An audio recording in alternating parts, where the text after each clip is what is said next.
It's definitely about God. And I think I've evolved to this point. I wasn't this way for a long time. I was closed off. I was fearful, of just life. And so I just got to the point where I just felt open to expressing how I feel and also just open to feeling God. I mean, just feeling that God is everywhere and in everything. And I just feel that. I feel like if I want to experience it, I just got to be open and it's there. What brought you to that point, do you think? It was setting my intention to see what it felt like to experience God, to experience that energy. Just setting my intention, saying, okay, I feel it inside of me. What is that I'm feeling? When I go to church, I feel it, but sometimes I feel it when I'm listening to the blues. Hey, everyone. Let's start healing. I'm Adrienne Murchison, and welcome to episode 95 of the Let's Start Healing podcast. We have more in common than we think, and what we have in common can change the world. So we are in a fresh new year. How's that going for you? It's been kind of a slow roll for me. We're only a few days into the new year as I am recording this, and it's been a slow roll. I think maybe that's because, like many people, I don't like the month of January. It's not my favorite month at all, but I have done a reset. I did my reset before the end of the year, and I've tried to be vigilant about the things that are important to me going forward this year. And in spite of just kind of feeling a little like weighty with my spirit. And my guest today, I am really happy to bring her to you because she has such an open, light spirit, and she talks about how she got there. And my guest is Fran Jeffries. She is a friend, a journalist, and a colleague. And I am excited about you getting to know her and her journey and just how she approaches life. She's the perfect guest for this first episode of the new year. We touch on some spiritual practices, and what we really talk about at one point is just how there is no wrong approach to spiritual practices. And I think that is spiritual practice is really important this year. It's very important to me, and it always has been, but I want to be consistently committed to my spiritual practice this year. Even with sort of the melancholiness that I have felt these last few days, I've still been really vigilant about my meditations and my prayers and what I listen to bring me up. And something I did yesterday, for example, is in the morning, I listened to a recording called Chakra, Dhyana. And it's a meditation of chants that go through all of your chakras, all of our chakras. And I love it, love it, love it. And I hadn't listened to it in a long time because when I first started listening to it several years ago, I just wore it out. And so I put it away, but I pulled it back out. And yesterday when I got up, I'm throwing something on to take my dog out before I start getting settled into my morning. I listened to that. And by the time I was finished listening to it, I definitely felt elevated spiritually. And then I did a breath meditation that I've mentioned before that is a recording of my friend Jazz Jones of Mad Miracles. It's a breath meditation that takes you through all of your chakras, and it's very affirming. And as I was going through it, I was saying different prayers and making different statements to God. And when I was finished with that, I was so ready for me to easily slide into a silent meditation. And I really needed this. I really needed to just be armed yesterday. And it was beautiful when I went into my silent meditation and prayers, and just the space that I came to was really, really beautiful. And so today I didn't do exactly that. Today I listened to the Chakra Dhyana and I meditated to that. I was still sitting silent with my clothes on, my clothes on with my eyes closed and meditated to that, and then went into prayers and that connection that I try to get to with God. And sometimes I will put on a spiritual teacher like Wayne Dyer or Michael Bernard Beckwith or Abraham Hicks, Marianne Williamson, Muji. That's someone that I want to always mention because I just find him to be just so wonderful. All of them are. And I'll put links to some of these in the show notes, but really what I'm trying to convey is just keep moving forward. And if spiritual practice and connecting to your higher self and connecting to God is important to you, and sometimes it just seems like hard. Sometimes it seems like we don't have enough time. Sometimes I feel that way for sure. So I always talk to God, but it's a different thing for me to actually be in a meditative space where I'm actually receiving and feeling and listening. And so I just want to be an encourager and a supporter of that if that's important to you. And did I say this already? We have more in common than we think. And what we have in common can change the world. It's 2023. Let's do this right. And you know what? When we fall, we're just going to get back up. And we are going to continue on the healing path. So please subscribe to the podcast. It is available on traditional platforms. That's YouTube and Apple, Spotify, and iHeartRadio. You can also send me an email at letstarthealingpodcast@gmail.com. So let's get to Fran. Let's meet her and let's start healing. Welcome, Fran. Thank you very much. I'm so happy to be here. I am so excited that you're here. And it's just a pleasure to have you. And I have to take a picture because you look beautiful, well, as thank always. You. So, Fran, you know, this is a spiritual podcast, and I would like for us to start out with me asking you some of the healing questions I love to ask. Please do. Are you more of a spiritual person or more of a religious person? How would you describe yourself? I am definitely more of a spiritual person. Yeah? Yes. Did you grow up that way? Did you grow up religious? Or I grew up religious. My first experience with Christianity was with my grandmother. She was an apostolic. An apostolic is kind of like the extreme of Pentecostal. So she was very much into her religion. So I would, as a child, I would go to church with her, and I would go to the Church of the Lord Jesus Christ of the Apostolic Faith. And so we did a lot of tarrying. Do you know what that is? No. Tarrying is when you are unsaved and you have to tarry to Jesus to try to become saved. So after the service, my grandmother would take me down into the church, and I would kneel down and I would call Jesus over and over again. Wow. Jesus, Jesus, Jesus, Jesus, Jesus, Jesus, Jesus, Jesus, Jesus, Jesus, Jesus, Jesus, Jesus, Jesus, like that. And then if the Holy Spirit comes into you, then you speak in tongues, you do all that kind of stuff, and you become saved. So at the age of about 10 is when they really start working on you to get you saved. So I had that experience as a young person. Wow. You know. So I'm going somewhere with this question. Okay. I always say with this podcast that I'm not a traditional Christian. I believe in Jesus. I absolutely do. But I am in no way a traditional Christian at all.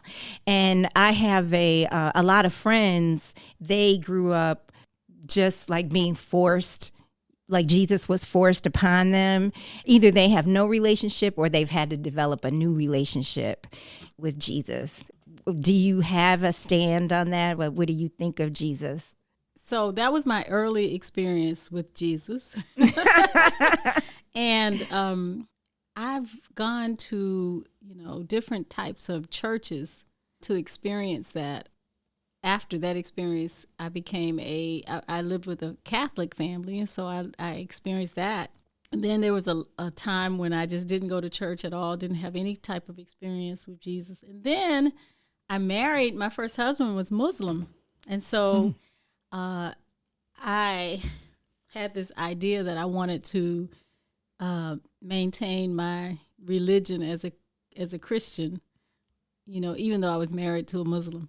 Mm-hmm. And he didn't force me. He had been a Muslim long enough that he didn't feel like he had to force me to be a Muslim. And so we were interfaith.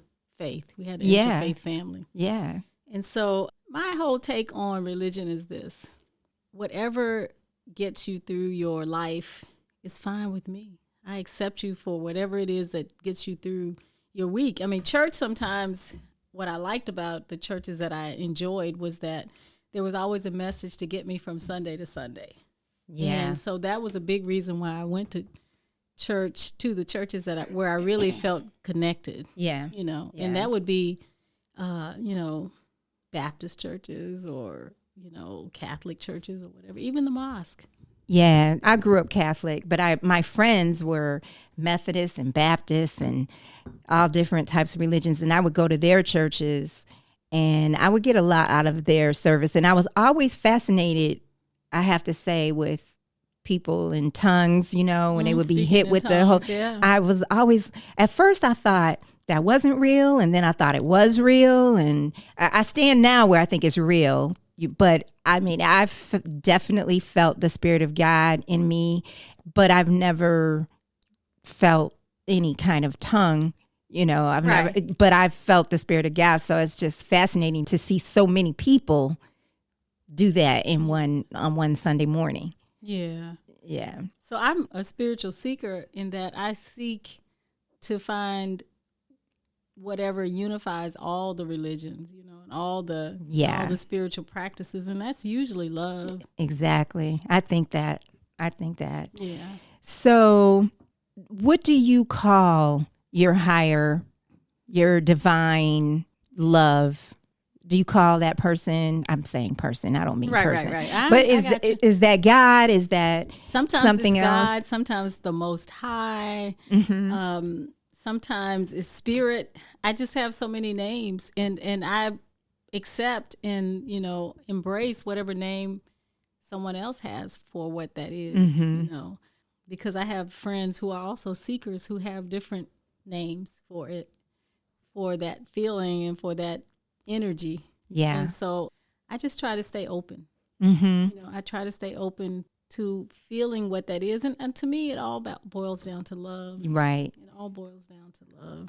When do you most feel that spirit? Is it when you do a certain activity? Is it when you wake up in the morning? When do you when you look at your son? It's interesting because I feel like I can call on it whenever I need to feel that. Whenever I need or want to feel spirit or feel God or feel that energy, I can do it. I can just call on it. I have worked on developing a really personal relationship with that feeling, that spirit, that energy, with God. You have such a beautiful spirit, Fran. Thank you. It's so, you have like a very light spirit. And I know you know what I mean. What do you think that is about? Is that about God? What do you think that's about? It's definitely about God. And I think I've evolved to this point. I wasn't this way for a long time. I was closed off. I was fearful, and of just life. And so I just got to the point where I just felt open to expressing how I feel, and also just open to feeling God. I mean, just feeling that God is everywhere and in everything. And I just feel that. I feel like if I want to experience it, I just got to be open, and it's there. What brought you to that point, do you think? It was setting my intention to see what it felt like to experience God, to experience that energy.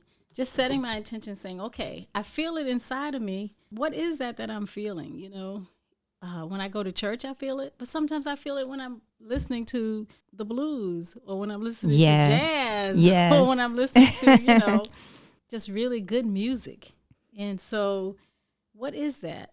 And I just continue to tell myself to stay open, stay connected to whatever that is. So whenever I feel it, whenever I sense it, I try to go to where where that is. Yeah, where that place is. I think that's the key. I really do.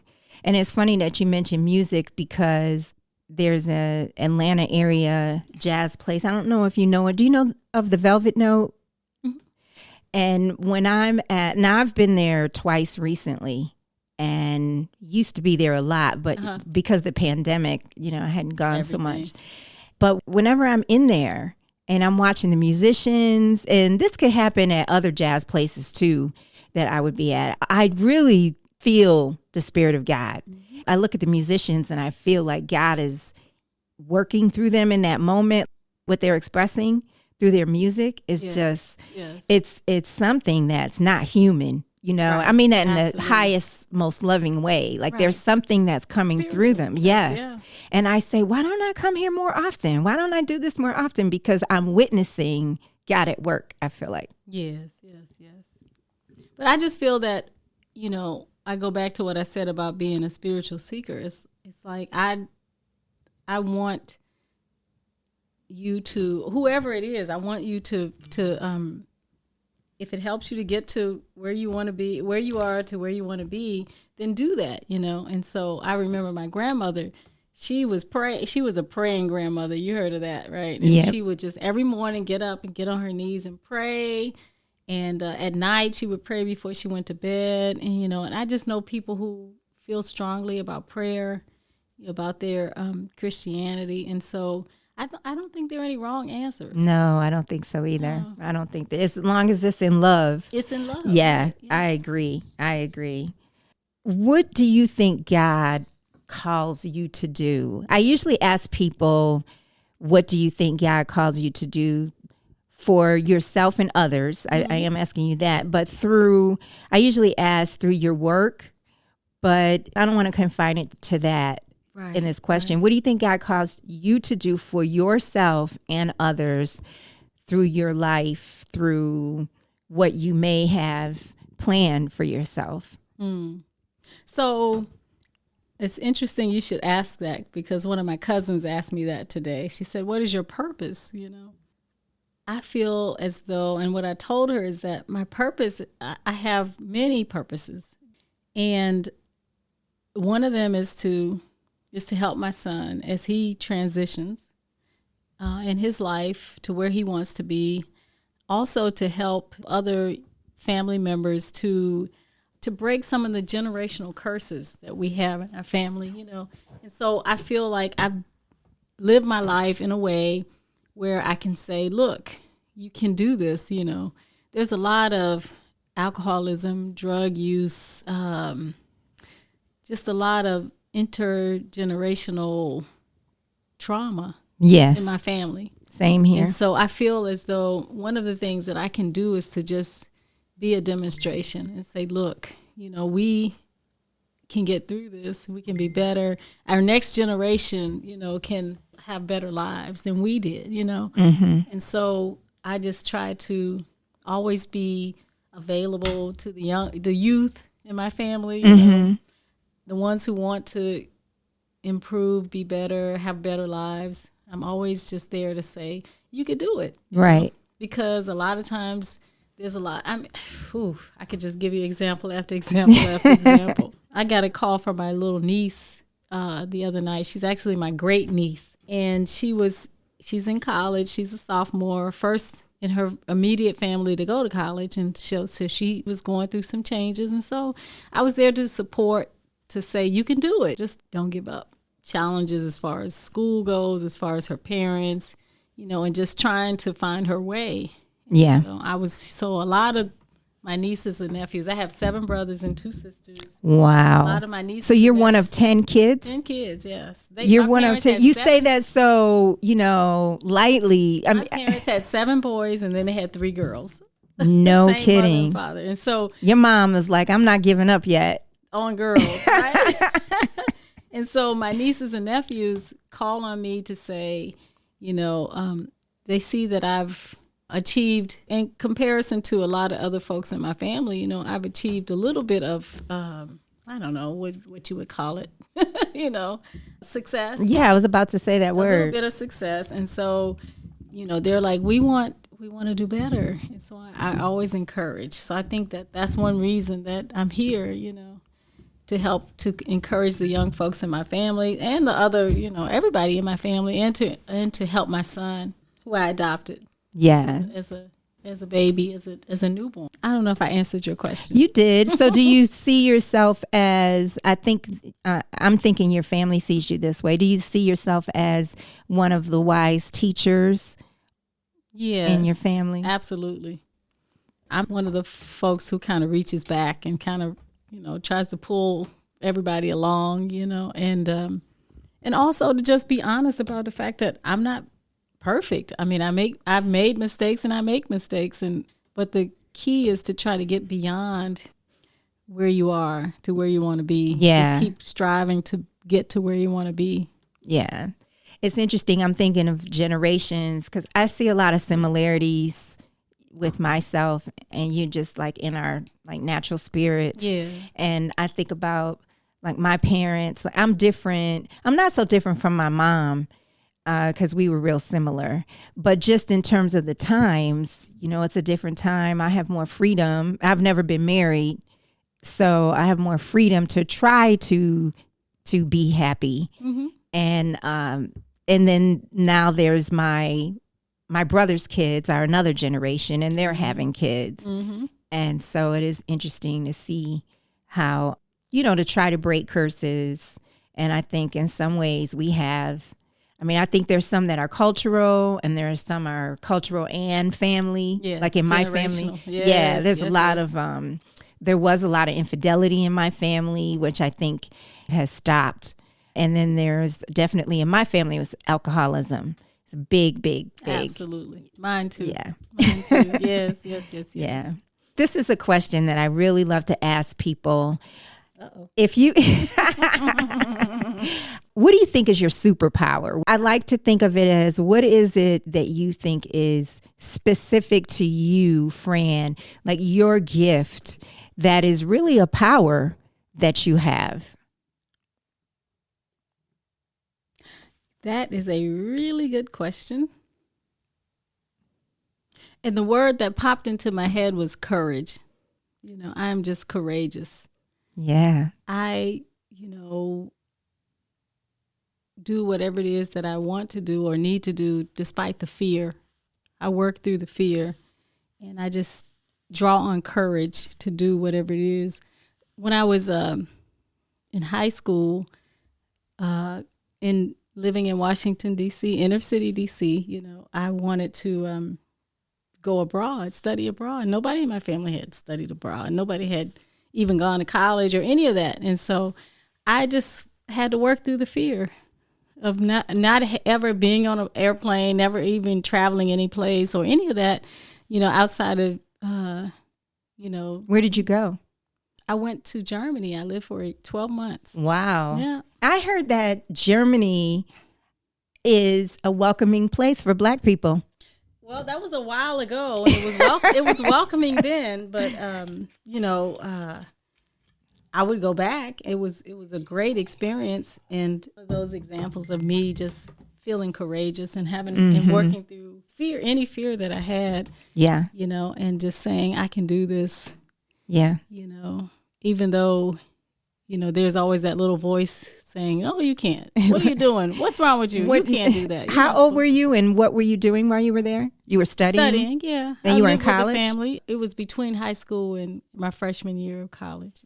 It's just that a little country girl from North Carolina who had lived in D.C. in the inner city. Yeah. Traveling, abroad was a big deal. Mm-hmm. For me, and everybody, there were people saying, you sure you want to go? So I had to work through that fear.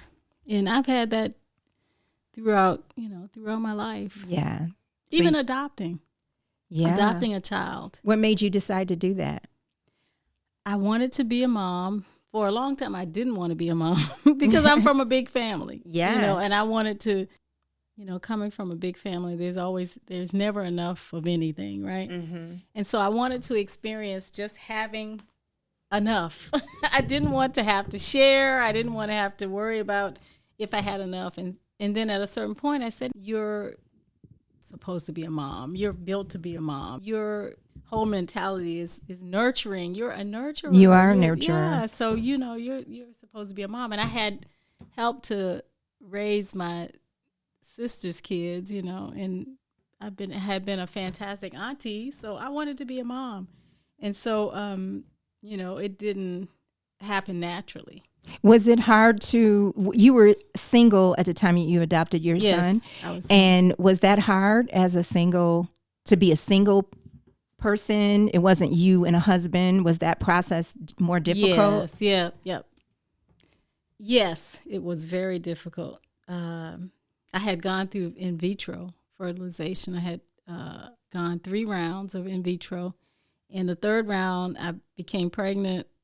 And 5 months into the pregnancy, I lost my baby. I had a stillborn. Oh my! And how hard was that to get past? Oh my emotionally? Gosh, that was really hard. I fell into a deep depression. And when it was time, got to the point where I could start another round of in vitro, I was about to start, and then I said, "No, can't do it." Yeah. And so. My husband at the time. You were married when you were doing in vitro. In vitro, when I was doing in vitro, I was married. But after I lost my baby, I became very depressed. And my husband at the time left me.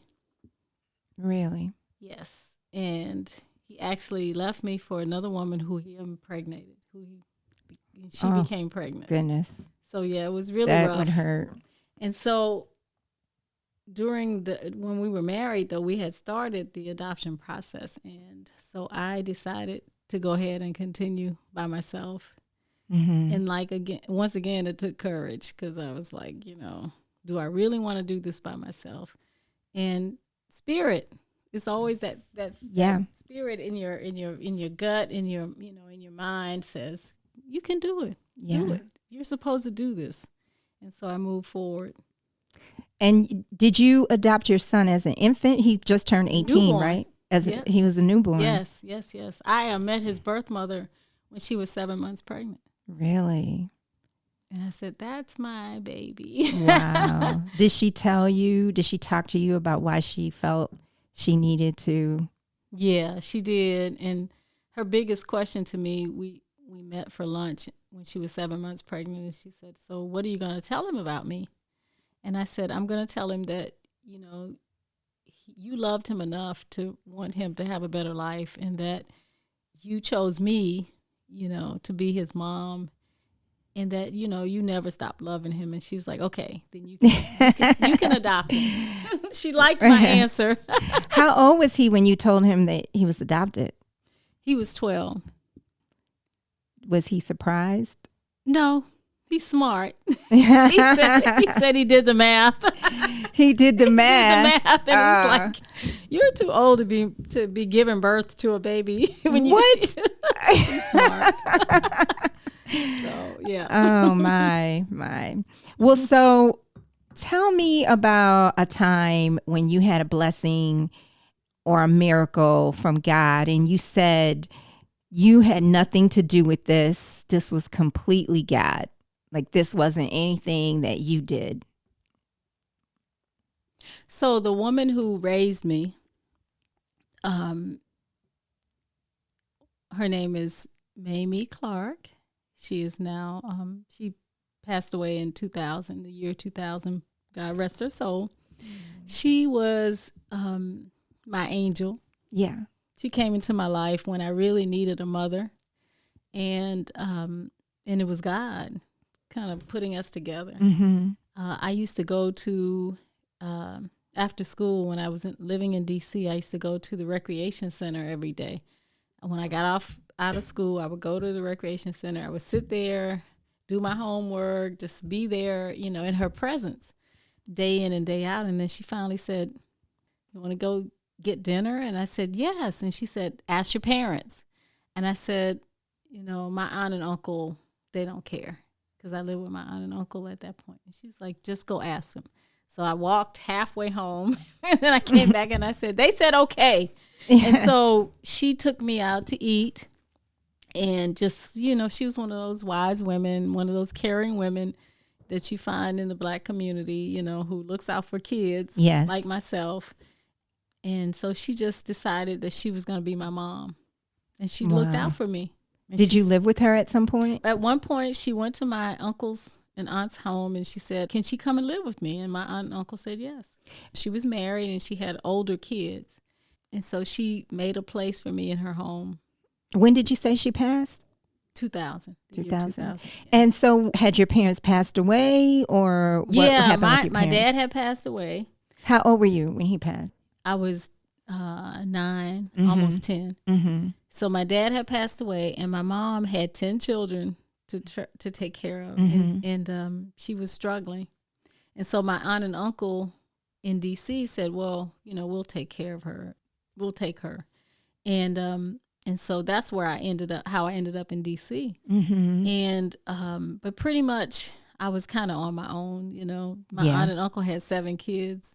Mm-hmm. And so I was pretty much on my own, kind of taking care of myself. And that's why when I discovered this recreation center, and I used to go every day. And then Mrs. Clark was like, you know what, you need a mother. Yeah.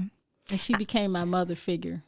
I think people forget that parents used to have 6, 8, 10 kids. I have one friend, he was the 15th of 16 kids. Wow. Yeah.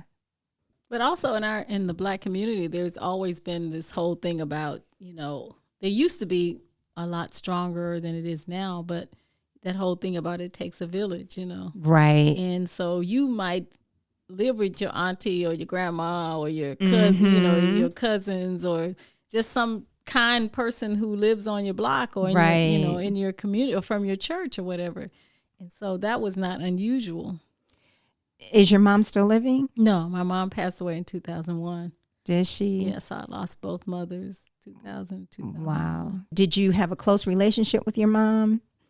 I didn't have a really close relationship with her, but my adopted mom used to always tell me, to honor her. She said, you honor her because you'll be blessed. God will bless you if you honor your mother. Yeah. And so I honored her, It's just that they lived in a small town in Carolina, and I was in D.C., and it was just hard for me to keep the relationship going, Right. So how old are all of your siblings living? Yes. That's beautiful. That's amazing. That is all amazing. 10 of us are still alive. How old is the oldest? He's 77. He lives in... That's still young. That's wonderful. Yeah, he lives in Binghamton, New York. He still works full time for the state of New York as a highway construction person. Mm-hmm. And then my sister Tammy is 56.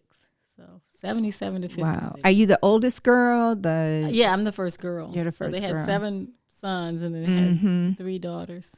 Wow. That's amazing. I know. So for a while, I have been wanting to talk about a topic that you happened to bring up to me in December, and that is about aging. And I have a girlfriend. I'm looking forward to you meeting her at some point. Her name is Jazz, who I mentioned is in Spain right now. Yes. And she was the first person I brought this up to because I just find... I don't know how I feel about getting older. Like, I want to get older I want to have the freedom to get older. And I find that people like to tell me how old I am.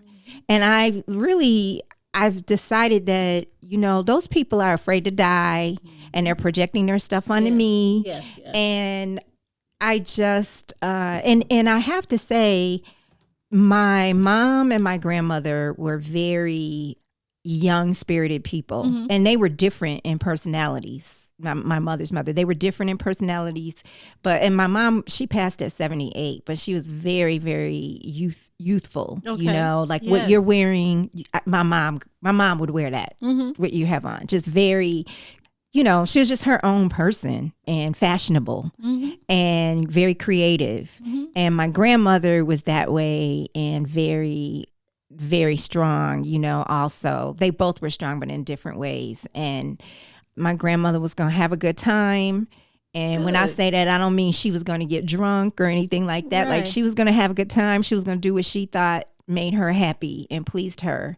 And I have those influences. I didn't see, you know, even other women who lived, my grandmother lived to 92, but even the other women in my family that lived into their 90s, just super sophisticated, just youth oriented. Yeah. And so you have longevity in your family. You have some. Not on the women's side. Yeah. Black men died sooner than us. Black men. Yeah. This is a whole different conversation. And so I don't know if you could just speak to that. And I want this to be an ongoing conversation. And I'm just trying to like jump into it. I've been thinking about it a lot because I've always felt, unless somebody points out to me how old I am or how I'm supposed to be at this age, I'm 64. You know, but I've always felt like aging gracefully is what I want to do, you know. Yeah. And I feel wonderful. I feel great. I feel the best I've ever felt right now at 64. That's crazy, right? Yes. I feel it's not crazy. I know, but people would think it's crazy, but I feel the best I've ever felt. And so I think that if we allow it, you know, as we get older, we become invisible. People don't see you. Yes. You know, they don't see you. So if you want to be seen, be seen. If you want to be heard, be heard. If you want to feel good about yourself, feel good about yourself, whatever age you are, you know. Life is so short. Yeah. And I think that invisible comes from society and what they want to characterize, you know, it's obsessed with youth. Yeah, but you know, that's crazy because not to value youth. I mean, we should value youth. Yes. But to just place all the value there when the older we get, especially women, it really diminishes us because the older we get, I believe, the more wise we become, the more I feel so empowered, and it's just been an evolution. It happens to men also. There was a story I read about Mick Jagger walking into a bar. He was performing in Atlanta. He goes into a bar and nobody recognizes him. And I'm sure it's because he's in his 70s? Yes. He could walk into a bar and they're like, oh, there's an old man in the bar. Oh my God, it's Mick Jagger. You know, so I mean, we become more invisible the older we get, you know? And so I just refuse to be invisible. Yeah. You know, I'm going to let my light shine. You know? And I'm going to be, you're going to see me, you know. What do you want your light to speak? What's the message or convey? What do you want your light to convey? And it's not, I mean, it can be something simple. It's not like, oh my God, got to be this heavy thing. It's just, what do you want it to convey? I'm here. I'm beautiful. I'm wonderful. I'm amazing. I'm alive here and now, in the present, in the here and now. And it's a beautiful thing to be that, you know? I feel beautiful. I feel... You are beautiful. Thank you. I feel, you know, as though this is, like I said, this is the best time because this is the only time I got. Yeah. It's the best time because it's all I got. How are you going into 2023? I don't like, not that I haven't done it. I did claim words last year, but I usually feel like, oh, that's so cliched and claim a word. But I realized that what I'm going into 2023 doing is trusting in who I am. Trusting. So that's your word. Yeah. It's trusting in who I am. And who I am is through God. But it's trusting in who I am. And I've always had that, especially I'd say in the last 10 years, that affirmation or confirmation where I could see my own wisdom or my own insights or my own perceptions. I've been able to trust in that, but I still think that I have let myself, I've put conditions on where I can trust who I am and where I can be me. I've put conditions on that, and I'm just like breaking that down. Yes. Like that's like no, unconditionally trusting who I am. Y'all can handle it. Exactly. Yeah, wherever I am, they can handle it. Well, my word, I did pick a word for 2022. It was optimism, because I remember a few years ago, someone who was dear to me said that I was such a pessimist.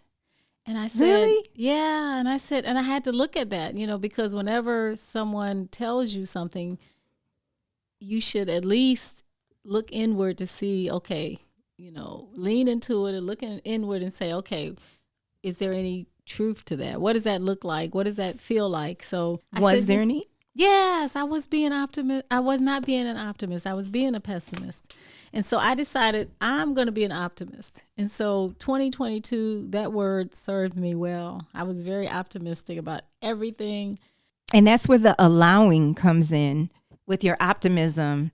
That allowing is a huge part of it to me. You think so? Yes, absolutely. Absolutely. Being open and saying, okay, whatever it is, whatever challenge I'm facing, I'm optimistic about it. I know it's going to be okay. Yes. It's going to be fine. Yes. There's no problem. There's not going to be, or no challenge.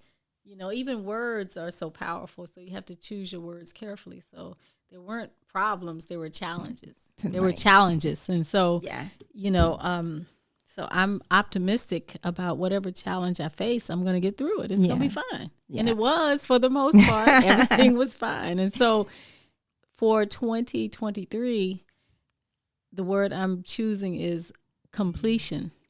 Wow. That's a lot. That one's a lot challenging. I love that. Yeah, I love because that. I find myself, this is just me. I find myself starting so many things, but not completing. And I have, I'm the big picture person. I have a lot of great ideas, lots of things that I want to do, and I start them, but I don't complete them. So I'm going to work on completion. You know what? I don't know who I saw this through. There was a person I saw this through about the concept of what you just said, but there is such a place for you seeing the big picture and having the completion. Like there may be people that you have a situation, a project or something that, that big picture is needed. That vision that you have is needed. And that helps that person to complete that project. So that's really big, I think. Yep, absolutely. Here's the thing. So, at this point I have so many more years behind me than I do ahead of me. And there are so many things that I said I want to do. So completion, I have to focus on completing some of those things that are on my, on my bucket list, for example, like traveling. There are a list of places that I need to go to so I can check them off. Complete. I'm writing stories. I'm writing screenplays. Beautiful. That I haven't completed. I've started and I've sent them off to my editor, but I haven't completed. Yes. So completion is a big word for me this year. And if I had to choose a second word, it would be discipline, because the discipline will give me the opportunity to complete. Yeah. So discipline is big. Yeah. I could work out, have a great workout and then not have the discipline to push away from the cheesecake or whatever. Yes, so the discipline, I can relate. So completion and discipline. Those are my two words for 2023.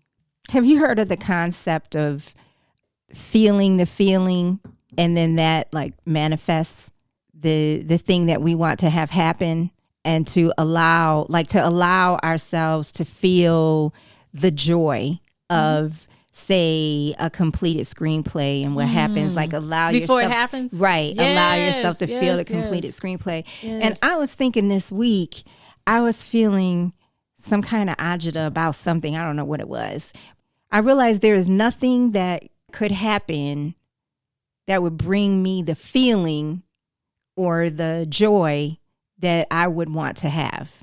It's not like a situation could change and then that situation is going to bring me the ultimate fulfillment. So I started thinking about the things that I want to feel. And I want peace and ease and grace. Yes. And adventure and fun and, all of those things, connection.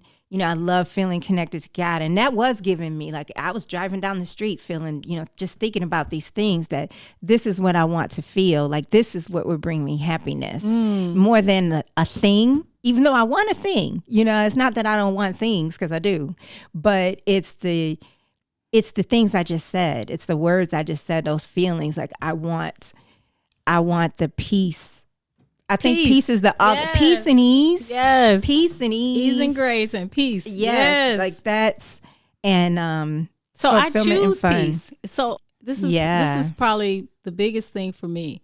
I feel like we get to choose every day. Yes. So I choose peace. I wake up in the morning and I say, today is going to be a peaceful day. It's going to be a beautiful day. No matter what challenges, it's going to be, I choose peace. And so if anything comes my way that's going to try to, take me away from my peaceful place, from that peace, then I have to figure out, okay, no, I'm not going to let that happen. I have to stay in this peaceful place. Anybody, anything, no. And I say, nope, not today. Yeah, I'm going to stay peaceful. I love it. And I wake up in the morning feeling that way, because what is more? Nothing, right? Mm-mm. What is more important? It's What feels better than just being at peace, How do you handle quote unquote bad energy? Or, like some people, they have their own stuff going on and then they bring that energy like into your space. How do you manage that? I first try to see if I can break through it. I try to show love, try to break through that bad energy. And if I feel like I can't, then I have to remove myself, But I do try to, everybody I meet, I try to show love and come from a place of peace. Yeah. That's my first place I go. But if I feel like I can't, I gotta move out of the way. I gotta get out of the way, Right. Because I can't let you steal my joy. I can't let you disturb my peace. Yeah. Yeah. And I think that as we get older, we recognize how important that is. Yeah. Do you know who Teresa Hightower was? She was a singer here in Atlanta. I don't. And she was a local singer. She was a jazz singer. I interviewed her for a story like maybe around 2015, and unexpectedly, she was this really spiritual person. I mean, just a beautiful spirit. And she passed away like maybe 2018 or somewhere in the last few years. She passed away, maybe even more recent than that, but definitely before the pandemic. But she said she was really sensitive to energy, and I'm really sensitive to energy, so I'm always interested when somebody's talking about that. Yes. And she was saying to me how somebody could be in a room and they could have really bad energy, and they could leave the room and that energy is still in there, and that I could walk into the room and maybe I have really positive energy, and that energy needs something to like glamp onto. So it might like attach itself to you. She was giving that example, but that person could be in the room. She was using the example of person had left, but it's still there in the room. Right. I was just so fascinated by that, because I've been around people, and when I leave them, I just feel like so much agita. And I'm like, what in the world is going on? And then later I understand, like after so many times, like, okay, they got this energy that is just like, oh my God. Yes. I mean, you can go into a store and like if the cashier is not having a good day, her energy is bad. Sooner or later, somebody who also is having a bad day, who has bad energy, is going to connect. Those two energies are going to connect, and next thing you know, you got a big argument, or you know something happens that just kind of blows up. And so you have to guard your energy. You have to protect it. And so that's what I spend a lot of time doing. I used to not like being by myself, but now I do. I enjoy my own company. Yeah. Yeah. And it took me a long time to get to that point. When is your birthday? July 21st. So you're Cancer or are you On the Leo? cusp. What do you Cancer, consider? Leo. What do you consider yourself? It's so crazy. I would say that I am equally comfortable being alone at home, being a homebody and swinging from the chandelier at the party, being the person who like, hey! Right. It just depends Yeah. on, what situation I find myself in. But I have a I'm couple of both. friends who have July 21st as a birthday, and I Really? consider them Cancers. Yeah.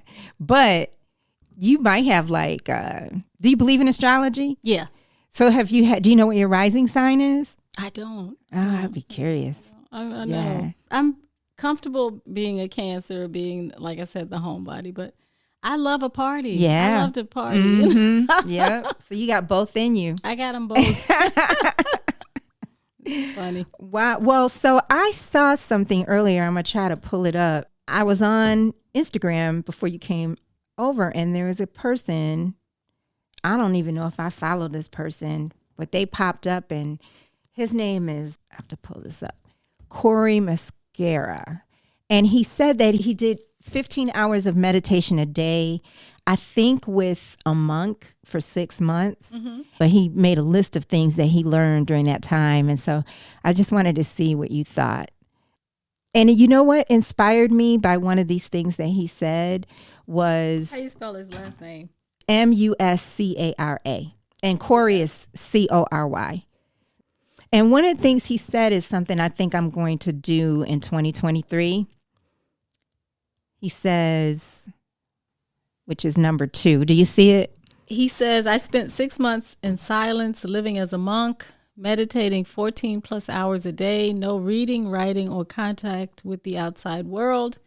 We woke up at 3 a.m. each day, had 2 small meals before noon, slept and meditated under mosquito nets, and the mattresses were so thin you could squeeze them between your fingers and feel the bone on the other side. It was the hardest experience of my life and the most rewarding. Okay. Yeah. And one of the things he said, like he listed like 31 things, and like number 2 is what he learned. A sign of growth is having more tolerance for discomfort, but it's also having less tolerance for bullshit. I have like the second part down, less tolerance for bullshit, but the discomfort part, I think that I'm going to try to sit with discomfort more in 2023. Actually, somebody who I know is a healer had me do that maybe about 3 or 4 years ago. He had me spend time in meditation with just feeling like the pain of whatever was bothering me, or the worst thing I thought could happen, or something, whatever it might be that hurt. And it really was really healing. And so I think I'm going to do that a little bit. I've never had a lot of success with meditation. Really? I need to work on that. I really would like to, but I just have a hard time, and maybe adult ADHD, but I have a hard time just staying still and focusing and, getting my, I don't know, just staying still. Do you do yoga? I do. Yeah. I do yoga. Because some people, I think I have a friend who says the same thing to me, but like through yoga and other movements. Mm-hmm. Can you meditate? You do? I do, yeah. But I get to meditation a lot of times through prayer. Okay. It'll take me to meditation, or I'll repeat. Like, it was funny when you said Jesus. Sometimes, over and over again. Yeah, sometimes I'll just say God over and over, or Holy Spirit over and over, or Jesus over and over. That'll take me into a meditation. It's just a matter of finding the way that works for you. There's no like set way. Because I think that's how I first learned to meditate was through prayer. And that just happened to be what worked for me. So I have an altar at home. Mm-hmm. And so I have ancestors on the altar, the woman Yes. I said who raised me. Yes. I finally put a representation of my mom on my altar, my biological mother. For a long time, I didn't have her there. And I just made peace with whatever, stuff that I had around her, allowing me to just go away. Yeah. So easily, I thought. But she was really trying to give me a better life. And so Yes. I just had to come make peace with my mom. So she's on my altar. So I go to my altar in the morning. You know, I sit, I light a candle, I pray, I try to meditate, I pray, and I ask for guidance from my ancestors, and I just manifest, and I say what it is that I want, how I want my day to go, and that's how I leave my altar feeling like, okay, I have a game plan. Beautiful. I have a game plan. My game plan is to be at peace, show love, and just, I'm going to have a wonderful, amazing day. And that's what I do. Yeah, that's beautiful. And do you feel them with you? Absolutely. Yeah. Yes. My niece is like that. I don't think she has an altar, but she tells me the same type of thing. And she is so gifted. I mean, intuitively gifted. How old is she? She just turned 40. I wish I was at that point at 40. I was not. Yeah, she really is. It's so funny because my brother, her dad, who's not living, he was really spiritually gifted. Okay. And I just feel that she has that like through osmosis, you know, partly. And I really trust the things that she brings up. And she just feels so connected to our ancestors. Yeah. And I can't wait for her to listen to this because, you know, it's real. You know, it's so real. My adopted mother, the one who God brought into my life. I mean, I can reach out to her whenever I need her guidance, you know. Yeah. Even my biological mom, I can reach out to her when I'm at my altar and I'm speaking to all these, you know, ancestors and just asking for guidance and saying, you know, this is the kind of day I want to have. This is the kind of life I want to have. You know, give me strength, lead me. I can feel him. I can feel him like just, you know, I can feel this spiritual hug, you know. Oh, wow. It's so wild. Like you just did this. Yeah, I you feel just did that. You put when I do this, like I just do it like just sometimes I just do it. That's when I feel my mom. Like when I do that, like I mean, I feel my mom all kinds of ways, but when I do that, I feel my mom hugging me. It's so funny. I've never seen anybody do that before. Yeah. And when I do that, I feel both my mothers. Yeah. They're both like right there, you know. Yeah. And you know, they go to the next place or the next, you know, level or whatever you want to call it, but they're still here. They're still with us, you know. Yeah. And so that's how I live my life, feeling as though, you know, I have these ancestors to support me and to offer guidance, and they're a part of my GPS, you know. Oh, I love that. They're part of my GPS. Yeah. They help me. And if I listen and if I pay attention, if I do what I know to do because they're guiding me, then I'll be okay, you know. Yeah. And I can help with leading and guiding the next generation. You're such a teacher. Oh, I'm a teacher and I'm still learning. Yeah, I think that's the best teachers are. Yeah. Right. Well, I really appreciate this. Is there anything you want to touch on that we didn't touch on? I just think that what I want to impart to everyone and what I wanted to leave with everyone is that, you know, life is so short. This life that we know as we know it here and now, it's so short. So just really make up your mind that you want to have a good life and realize that you can manifest that good life. You can choose how you want to feel, how you want to be, how you want to do. And so instead of asking the question, how am I doing? I always ask, how are you being? How are you being today? Yeah. You know, and so just ask yourself that question, how are you being? So being and doing is two different things, you know. How am I being today? I'm being so open and loving and trusting and all those types of things. And each day I wake up and I say, oh, this is a beautiful day and I'm loving life. I'm loving me. I'm loving this gift of a life. Amen. And it's so funny how I think about how we say human being. And now we hear a lot of people just say humans. and drop off the being. The beings, yeah. But it's about being. It's about being. Who are you being? You know, like, you know, as a single woman, being in the dating world is interesting. And so I always ask the question of any possible suitor, you know, who are you being? Not how are you doing, but who are you being when you're stripped of everything that you have to offer, or you think you have to offer, then who are you being then, you know? The money isn't important, or the whatever it is that you think that you have to offer. Who are you being when all that's gone? Because that's what's important. Yeah. Who are you being? That is the truth.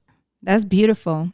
I mean, that's something to me, a parent to teach a child, you know, who are you being? I talk to my son about it all the time. Yeah. Who are you being? I was talking to a friend today about Franco Harris. I loved Franco Harris. He was my man crush when I was a teenager.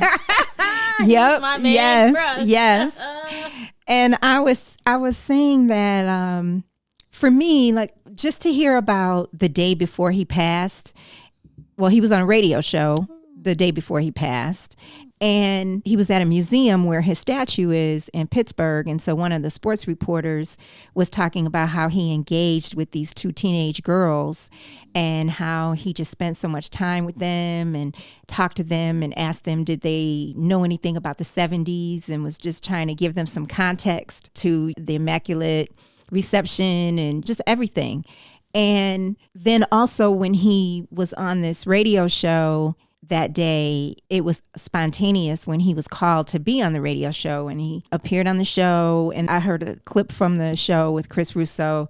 And when he was done, Chris Russo said that he told the producer, I really enjoyed that. Like, please let him know. Like, that was just a lot of fun. You know, like he just seemed like somebody who was really present. And it is just how I want to be. And I feel like I'm like that a lot, but you know, there's times that I'm not, and I'm sure there's times that he wasn't, but I felt like it's about who are we trying to be? Right. Who are we trying to be? What kind of person am I trying to be? And I was telling somebody about that, and you made me realize too that is what my parents imparted onto me. I mean, you know, my father was a cop and hard and, you know, all that kind of stuff. But it was about trying to be a good person for him. And my mother was certainly that way. You know, none of us are perfect, but they really did impart that on us, to me and my brothers, to just try to be however we would define or characterize being a good person and show up for other people. And that is what it's about, because who else? That's what we're going to remember each other for. Absolutely. Absolutely. Yeah. And the lesson for me has been to learn self-love.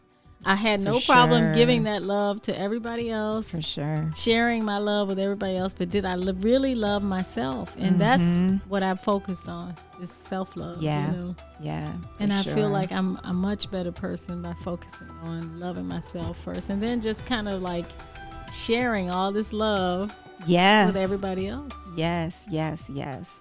I've enjoyed talking to you. Thank you. I have too. Thank you so much, Fran. I really appreciate it. Thank you. Thank you for joining us. Remember to subscribe to the podcast, and you can listen to all of the episodes on traditional platforms. Until next time, let's start healing.